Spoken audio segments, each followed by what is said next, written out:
Слушай сега. Не мисли за резултата. Поеми въздух. Бавно и издишай. Още веднъж. По-дълбоко. Добре. Сега няма да бягаме от момента. Ще влезем в него. Представи си телефона в ръката ти. Един номер, един човек. И всичко вътре в теб знае, че можеш да го направиш. Но нещо те спира. Не външно, а вътрешно. Това леко напрежение, това изчакай. Това още не.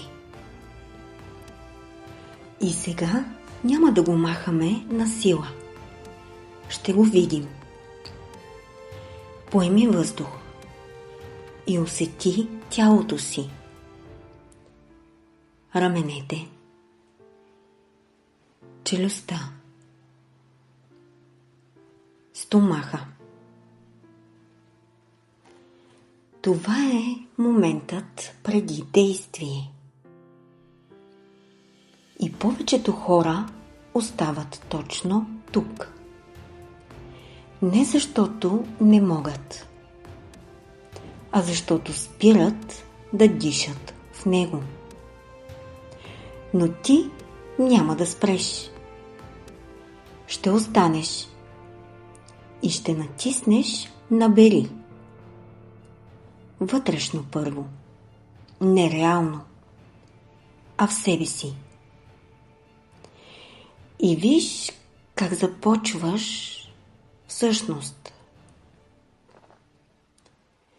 Пръстът се движи. Екранът реагира. И за момент няма драматична промяна. Няма гръм. Няма катастрофа. Само звук. И реалност. И това е моментът, който променя всичко. Защото умът ти очакваше наказание, а получава тишина и стабилност. И сега забележи нещо важно. Страхът не изчезва преди действието. Той се разпада в момента на действието. И ти току-що го видя.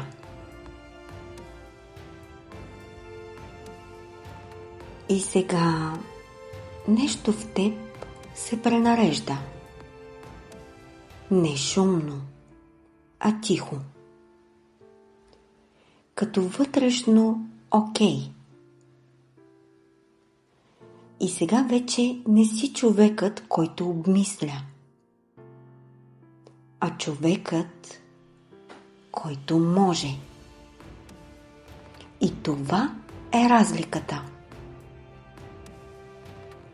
Поеми въздух и остави това усещане да се разлее в тялото ти.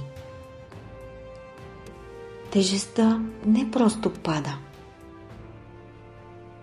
Тя вече няма къде да стои. И сега, когато си готов, продължи деня си с една проста истина. Действието не ме наранява. То ме освобождава.